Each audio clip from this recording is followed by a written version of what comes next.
Welcome to Conversations with Thought Leaders. Today, I am so excited to talk to you about play, why play is the most important part of every adult's day. Now, I don't know about you, but play and adult, those two things don't seem to go together. I mean, as adults, when was the last time you really thought about playing? Maybe about being part of an activity or perhaps being part of a team. But playing, have you made time to play? Well, my guest today is Janet Omstead. She's a board certified health coach. She's an author of the best-selling book, The Playbook: How to Get in the Habit of Good Health, and a play expert with over 20 years experience in the health and wellness industry. Janet's on a mission to reignite the world's passion for play as the solution to the global inactivity crisis. She believes that when we use play as exercise, we open the door to physical, emotional, and psychological health. Whether speaking, coaching, or leading Red January, Janet's strengths lie in her playful approach to life. Janet, I am so excited to welcome you here. I'm so excited to talk to you, Andrea. Thanks for having me. Janet, you are one of the most playful humans I have ever met. Always have something fun on the go. And, as I said in the opening, play and adult, often we're not thinking about these things together. We think about our kids and playing. But as we get older and as we become more serious, play is probably one of the things that falls away. So tell me, you call yourself a play expert. What is that and why is it important? That's a very good question. It's a two-part answer. Play, as in the act of playing, is something, as you said, that gets moved to the bottom of the to-do list as we age. And when I jumped in with both feet in the health and wellness industry 20 years ago, I recognized that despite all the best intentions of the industry to inspire people to move more, people kind of looked at it as a chore. It was not fun.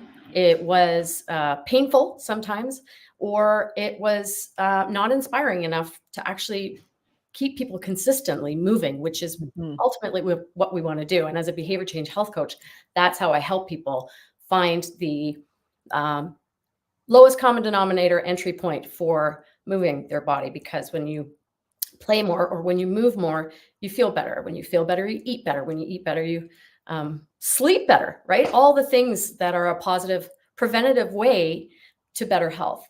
And so when I kind of understood in my own head that play was the approach that was really understandable and to help people identify the opportunity for giving themselves permission to play at any age, wow, it really changed the conversation and the results, not only for my clients, but for the audiences that I was talking to.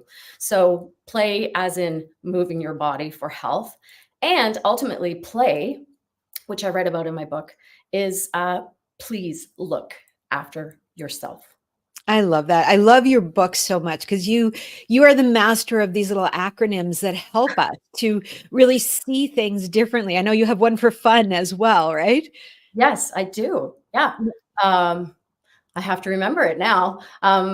Find it, fundamentally, unbelievably, or no, unbelievably nimble, something like that. Yeah, Yes. I have about 8 in my book. Sorry. Yeah, I know there's so many of them. I Yeah. know. I know. It's hard Feel, to that's it. what it Feel unbelievably nimble. nimble. I That's love how play that. makes you feel. Yeah, I love that. And that is, I mean, so much fun. And, for many of us, we're living in this world of hybrid work, right? I mean, I sit here at my desk in most days by myself. And, it's hard because we're not getting up and walking around to go to the bathroom. Even it used to be that we worked in an office and the bathroom was on the other side of the office, and you had to, or sometimes up a flight of stairs or down a flight of stairs, and when we're at home, often we're living in smaller places, and so we're not moving as much. And so I know that hybrid work is one of the contributors, but what else, and how do you combat that? Is there something I can do at my desk? Is there ways in which I can actually become more active, but actually more important, have fun and play while I'm at work? Well, the quickest answer for that is, what do you like to do? When you determine what you like to do, is it when you're going to the bathroom, do you want to do a little dance, or do you want to walk farther, park your car farther? These are all actionable tasks that are repeatable, sustainable, and easy. And the easier things are, the more likely you will do them. We're all in the habit of, we all have habits, and we all are in the habit of, let's say, brushing our teeth, right? Everybody needs to brush their teeth because they know if they show up at the dentist in a month or 2 months or whatever your dental plan is, and you haven't brushed your teeth, you're kind of going to feel like, Ew. it's like, yeah. Because fundamentally, it's a really important habit to have. Well, so is exercise. And if you can make it playful and fun during your day, set a timer to stand up more. I actually have 150 ways to move more in my book, so that if you really have no idea how to even start a play habit, it's a very easy thing to pick one. But ultimately, what we want to do is put this habit in place and make it fun so that you are automatically moving more. See, the problem is, on average, we sit between 7 and 15 hours a day.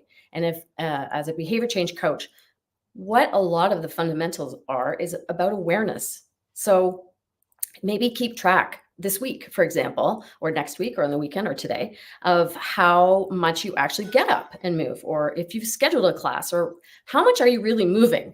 And that's what you start from. That's data, it's feedback. It's important to know where you're at so that you can start to build a behavior. Keep it simple, keep it fun, towards moving more, because we need at least 20 minutes a day. And 1 in 3 women don't do that in the world. 1 in 4 men don't do that in the world. In fact, 1.8 billion people globally do not do enough, even 20 minutes, to keep Wow. healthy. One of the things Janet and I have known each other for a while. We've done some work together. And I remember on one of the talks that we were working on, we were looking at standing alone. So, standing is something that it's easy to do. I mean, I can literally just stand here and talk to you. And that movement alone, I can't remember what the stats were specifically, but it was like you burn more calories when you just stand in a meeting than when you're sitting. And you actually are creating a better movement practice just by standing.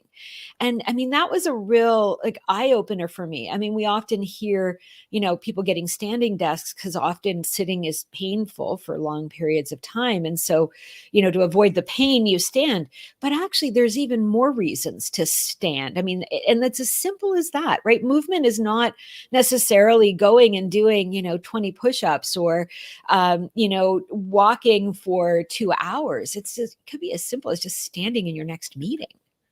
Totally. There's a lot of reasons in your physiology why. It helps with insulin levels. It helps with your blood pressure. It helps with the blood flow in your body. There's a list, a laundry list, and I'm happy to send anybody. I just actually wrote my play of the week. I write a blog every week, and this week is all about what's happened, why, and what you can do about it. But to your point, we really want to find the minimum you're willing to commit to. And just standing. And if you can't stand, because there's a whole population of people that's not possible, you can fidget. Fidgeting Right. counts.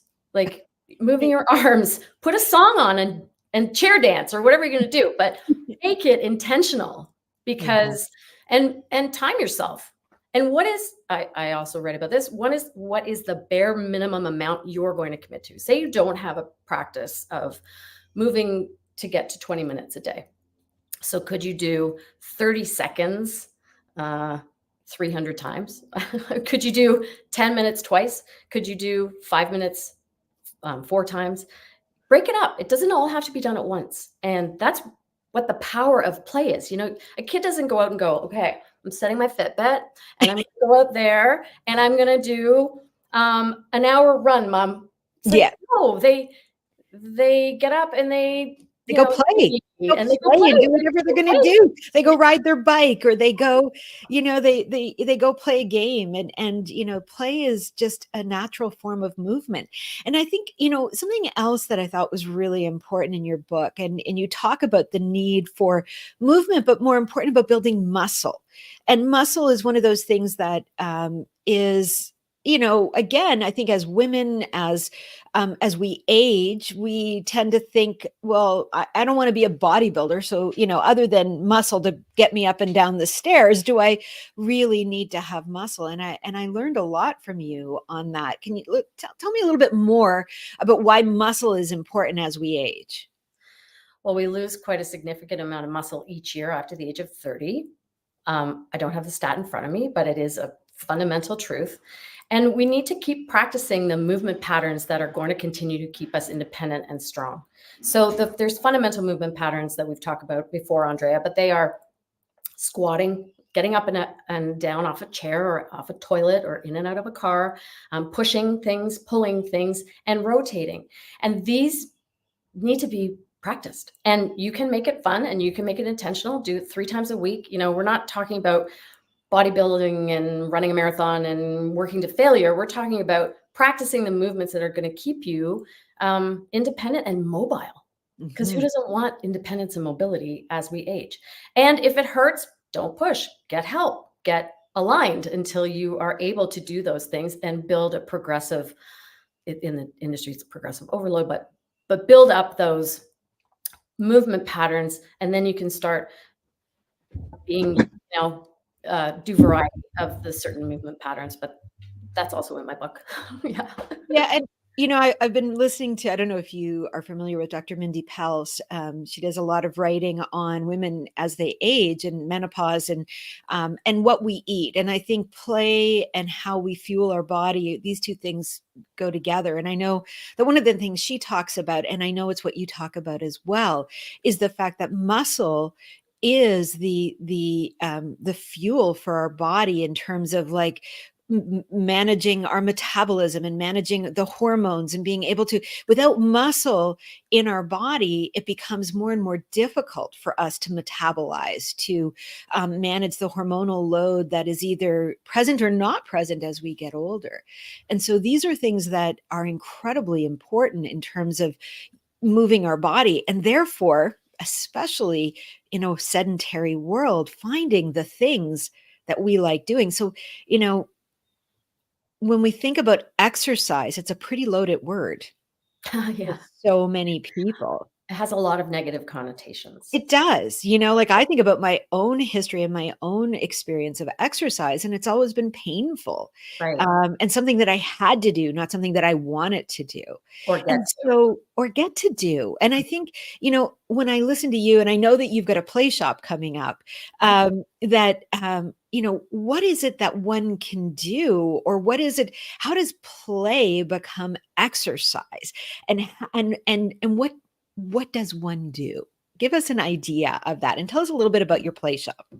So I think my play shop is for women over 50 who want to be vital as they age, and it's called Your Vitality Playbook. And it's a 1-day retreat that we're actually going to answer kind of that question in a number of ways. But the ultimate question is, how do you see yourself aging, and what are you putting into place now that's going to help you get there? Because as a behavior change coach, unless you have a vision for unless as a client you have a vision for where you are and where you want to go, it kind of becomes like driving without a map or without a GPS, right? And the more we can put into place, or I can help in this play shop, this group of women understand that and design their life for function and health, it's really empowering, because you don't feel like it's a really big mountain you're climbing without any guidance, right? So as a coach, I'm the guide, right? I am not the expert in your life. And that's why it's so cool to have a diversity of women coming to the table and understanding where they're at and how they're going to get to where they want to go. And as far as the muscle piece, yes, building muscle as we age, absolutely, and it's bigger than just doing resistance training. It's more, it's all founded in nutrition. the nutritional science behind your protein requirements and needs, and getting enough protein through how you're eating to continue to maintain muscle and even build it if that's your goal. Right, right. And, you know, what you're saying, I think, is so incredibly important because, you know, and I'm going to go back to, you know, you said it's about having a goal. It's like, you know, your GPS. And I remember hearing an analogy years ago. It was for something else, but it's equally as relevant here. You know, like if I'm driving from, let's say, from where I live in Collingwood to Toronto, and maybe I've never done that drive before, and I'm driving and driving and driving, and I kind of think, well, I think I've gone the wrong way. And I turn around and go back because I figure I'm lost. But really, I was 10 minutes away from Toronto. That's what I didn't know. And without that goal, without that map that gets me from where I am to where I want to go, and there's 2 points that are really important in that. One is, where's your starting point? Where are you now? Not from a place of judgment. Oh, darn, I'm here. It's more from a place of awareness. This is where I am. I am now here. And, you know, there's a great little analogy with that, because when you write that, it can look like I am nowhere, or Ha! I am now Yes, I here. use that in my talk. Yes. And so that idea of I am now here and I want to be in this other place, and that's just another destination for me. And what are the signposts along the way? And so play becomes, you know, the method of transport that gets me from where I am to where I want to go. And, you know, that's important too, because if I didn't know I was going to drive, you know, that's a problem too, right? Like if I'm here and I want to be there and I'm like, well, I'm going to walk, or I'm going to drive, or I'm going to fly, or I'm going to take the train. Each one of those is going to get me there in a different way, in a different route. And so got to know those things. So those are really, really important pieces in terms of, you know, for you as a play expert, I'm sure, like as you talk to people. And how often is it that people know where they want to go? Some people think they know, but when they really dig or peel the layers back, it's actually not anything to do with what they thought. It's actually surprising to people. And I think to add, I love what you said there, and I think to add to that is it actually takes time. It is Yes. not something that happens overnight. And um, if you aren't allowing yourself the bandwidth to actually tweak as you go, because your route might change, right? And that's okay. But if you have your point on the horizon and you understand let's say 1 year from now, you've got a goal, you've got a vision. There's going to be lots of little markers on the way, like the road analogy. But understand, good things take time. And it doesn't start, as you say, from a place of shame or failure. It starts from a place of, okay, I get to do this. I want to take control of my health. If play and please look after yourself is the way, what does that mean to me? And yeah, gosh, the world is full of opportunities to grab health. We just have to allow ourselves permission and make it fun and make it sustainable.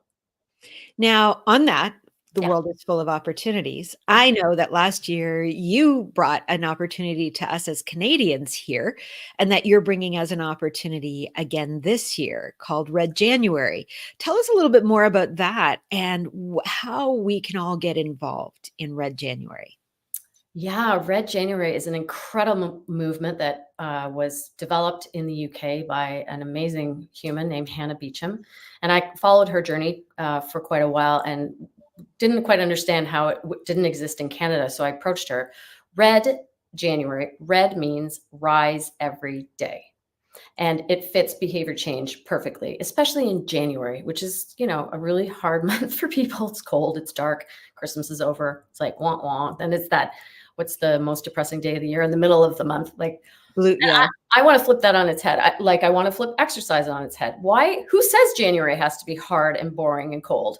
Why can't it be fun and rise and encourage a community of people to come together? So this global movement, we piloted it this past year in Canada, and we are so excited. There's a lot of really cool stuff coming down the pipeline, but it's a free 30-day, 31-day movement that you can sign up for, encouraging teams, especially corporate teams, and in a hybrid work environment, as you were talking about. Why can't you go for a walking meeting? You and I have done Yes. walking together by phone. You live not near me, but we connected and went for a walk. And Work wow, like together. it's just a very positive thing to do Yeah. for your physical, mental, and social well-being. And I'm so excited to see, I want to change the world, period. I want people to be able to say, I'm personally taking my responsibility for my health and, going against the inactivity numbers so that I can live a healthier and happier life. We Yeah. all can. I love that. I love that it's in January. I love that it's about actually moving, rise every day. I mean, what a great message. I think back to many years ago when, and January is, I believe, World Mental Health Month or something like that. I can't remember, but I remember in those early days when here in Canada, our local telco company Bell took up Mhm. Bell Let's Talk and became the sponsor for this mental health movement in January and really made a huge difference in moving the needle for mental health conversations. And Mhm. it strikes me that I think Red January may be that for some other corporation. Of an opportunity to really own, the inactivity crisis and help to move that, because I think you are. I don't know, but I think you probably would welcome some sponsorship to help you get that movement out. Am I right in saying that? Yeah. Oh gosh, for sure. We are working with RevXM and Bill Gasky, who is helping us with our sponsorship and partnerships. And he's a dynamo. And they are really helping us draw in the right fit. And we are open to talking to as many partners and sponsors as we can, because everybody deserves to participate. And the more we can get the word out there about this positive way to add wellness to our life, the better. Yeah. And Yeah. I think that that's what's so amazing about this is that I don't think there's anyone out there that's really, really owning this space of movement and activity. And, I love that Red January exists. I love that you've brought it to Canada. And Thank I you. would love to see it getting a whole lot more recognition and notoriety here and beyond Canada. Because I think that, everything you've said today is so incredibly important. Look, we are all not getting any younger, no matter how old each of us are, whether you're listening live or, on replay, we're not getting any younger. And the need to move every day increases as we get older because so much changes in our body. And we just need to stay healthy. These bodies of ours are truly the temples that are taking us through these incredibly stressful times, and we need to be a little kinder to ourselves. And so those movements are really important, and so having the support from those in the corporate world who are in fact doing good work and promoting this movement and putting together, whether it's a corporate team or building awareness within the organization or directly supporting the movement. I mean, these are all ways that I think are so important. Janet, this has been an absolute pleasure.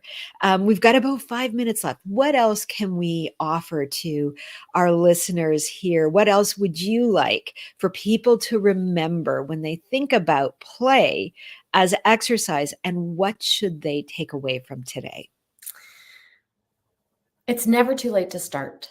Mm, Never. Just start where you are. Arthur Ashe said that. Start where you are, do what you can, or use what you have, do what you can. I didn't quote it perfectly, but he's so right. And it is so true. It's never too late to start. And think about, are you showing up as the best version of yourself? And how can you add a little more play to kind of spark your own internal motivation? Because it isn't always, not everybody is ready, willing, or able to change their habit around play. But when they are, it's very empowering when you realize you don't have to run a marathon. We're talking about very simple strategies. And really, between Red January and the work I do, it's creating, and the takeaway, create an environment that will support that change. So if you want to walk more during the day, set a timer on your phone, or put your shoes by your bed at night so that in the morning, that's the first thing you get into. And whether you get for a walk, at least you made that effort and do 30 minutes to the end of your driveway. Doesn't matter. Every movement matters. And have fun. That's the most important part, because life is too short not to be playful. Janet, your message is so important. I mean, what you just said, which is, be kind to yourself, Yeah. right? And start where you are. Look, inertia is real.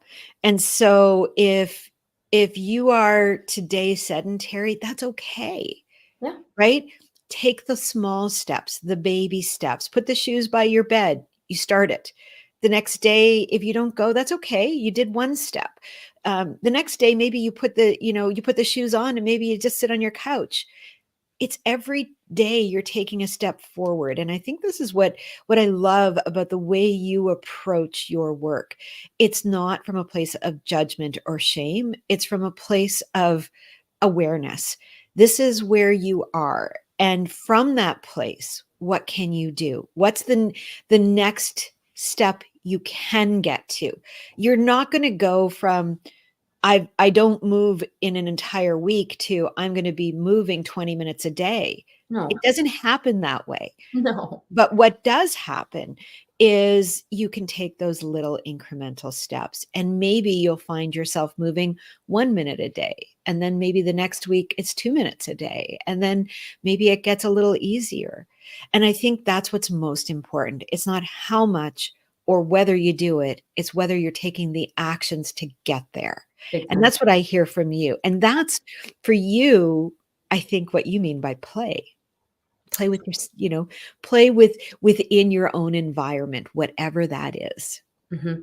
Yeah. And look after yourself, because you're worth it. Yeah. Janet, how can our viewers get in touch with you? How can they keep in touch with you? How can they sponsor Red January? How can they come to your play shop? Yeah.